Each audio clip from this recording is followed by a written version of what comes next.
Sorotan kami, Saudara. Muhammadiyah Disaster Management Center atau MDMC menyebut 4 relawannya terluka karena diserang polisi saat unjuk rasa Undang-Undang Cipta Kerja di Tugu Tani, Jakarta Pusat.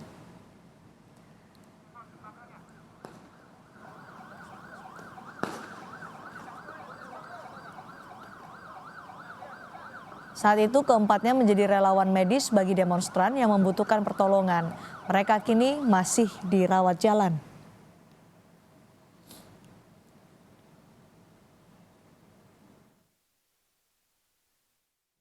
Setelah maghrib, maka kami mengetahui ada kejadian bentrok di Tugu Tani. Maka teman-teman kami mencoba keluar dari pagar halaman dan melihat keadaan di samping, yaitu di apartemen Fraser tersebut. Ketika sekitar pukul 20 lewat sedikit, tiba-tiba 4 relawan medis, salah satunya ditabrak oleh motor atau tertabrak oleh motor petugas kepolisian. Dan kemudian dipukul dan diseret untuk dibawa ke sebuah kendaraan. Ada 4 orang relawan kami yang dipukuli. Sementara itu polisi memastikan 10 pendemo yang melakukan unjuk rasa menolak Undang-Undang Cipta Kerja 8 Oktober lalu positif COVID-19. Saat ini pendemo yang dinyatakan positif telah dipindahkan ke Wisma Pademangan untuk isolasi mandiri. Polisi juga kembali menemukan 47 orang pendemo reaktif berdasar hasil tes cepat. 4 ya, terakhir ada 10 yang sudah jelas positif ya, yang sudah kita rawat. Jadi kesemuanya nanti ini kita serahkan ke Pademangan karena memang di sana memang khusus untuk menampung orang-orang yang memang OTG ya. Komisi Perlindungan Anak Indonesia atau KPAI menyoroti pentingnya proses penanganan hukum bagi anak yang sesuai dengan Undang-Undang Perlindungan Anak dan Sistem Peradilan Pidana Anak. KPAI juga mengimbau semua pihak untuk tidak menyebarkan ajakan demonstrasi kepada pelajar atau anak-anak. Menyayangkan atas banyaknya usia anak ikut melakukan demonstrasi di berbagai titik daerah karena lokasi demonstrasi bukan tempat yang aman dan nyaman untuk tumbuh kembang anak-anak kita. Sebagian anak-anak kita melalui proses di kepolisian, maka kami berharap proses penanganan terhadap anak harus sesuai dengan Undang-Undang Perlindungan Anak dan Undang-Undang 11 2012 tentang Sistem Peradilan Pidana Anak. Itulah merupakan acuan yang baku di dalam penanganan anak-anak berhadapan dengan hukum.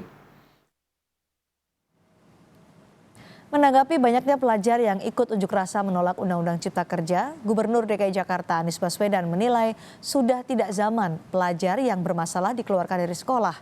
Menurutnya, anak bermasalah justru harus diberikan banyak perhatian. Kalau anak yang seperti ini, silakan dididik yang lebih jauh. Karena itu, saya selalu sampaikan sudah tidak zaman lagi kalau anak yang bermasalah malah dikeluarkan dari sekolah. Kata Anies, seperti yang kami kutip dari laman wartaekonomi.co.id. Polisi sudah memulangkan 1.377 pendemo unjuk rasa penolakan Undang-Undang Cipta Kerja Rabu kemarin. Pendemo dipulangkan dengan syarat khusus, yakni didata terlebih dahulu dan harus dijemput oleh orang tuanya. Syarat ini dibuat karena 80% pendemo yang ditangkap adalah pelajar. Bahkan 5 orang diantaranya masih duduk di bangku sekolah dasar. Kemarin siang sudah kita pulangkan semua dengan persyaratan didatakan, kemudian juga harus diambil oleh orang tuanya. Kenapa harus orang tuanya? Biar kita mengedukasi. Hampir rata-rata yang kita temukan, ya kita wawancara dengan orang tuanya, semua tidak ada yang menyangka kalau anaknya itu semuanya pendemo. Asal diketahui saja ada 5 anak SD, ada 80% yang kita analisa semua data itu adalah anak-anak sekolah. Sisanya adalah pengangguran, mahasiswa, buruh, dan lain-lain lah yang kayak ini. Pelajar terlibat dalam sejumlah aksi ricuh demo penolakan Undang-Undang Cipta Kerja. Polisi mengungkap kebanyakan dari pelaku hanya ikut-ikutan dan tidak mengetahui secara jelas tujuannya melakukan unjuk rasa. Untuk memberi efek jera dan mencegah pelajar kembali ikut berunjuk rasa, polisi mendata dan memberikan catatan khusus pada surat keterangan catatan kepolisian SKCK para pelaku. Kemarin kita sudah mengamankan beberapa pelajar-pelajar. Tentu kita melakukan langkah antisipasi yang semua terdaftar di Polres kemarin yang kita amankan, kita akan masukkan di dalam database dan nanti menjadi catatan tersendiri ketika mereka akan melakukan pengurusan SKCK.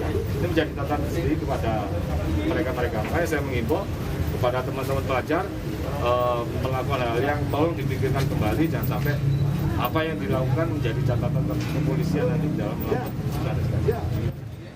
Di Depok, Jawa Barat, polisi bekerja sama dengan Dinas Pendidikan dan Wali Kota Depok untuk tidak menerbitkan surat keterangan catatan kepolisian atau SKCK bagi pelaku yang berstatus pelajar. Saya sudah membuat komitmen bersama Kepala Dinas dan Wali Kota. Di SKCK itu tulisannya surat keterangan catatan kepolisian. Di situ kalau dia berpotensi rusuh, tidak akan kita terbitkan. Bahkan jika perlu saya terbitkan, tapi saya tulis bahwa ini adalah pelaku perusuh. Sehingga sulit bagi yang bersangkutan untuk mencari pekerjaan. Ini yang perlu kita sampaikan kepada tenaga pendidik, sekolah, agar memborning kepada siswa-siswanya, agar masa depan cerah, janganlah membuat fondasi belajar yang tidak baik. Polisi kini masih menyelidiki ponsel para pelaku untuk mendalami soal ajakan untuk berdemo. Tim Liputan, Kompas TV. Yang di dalam tas.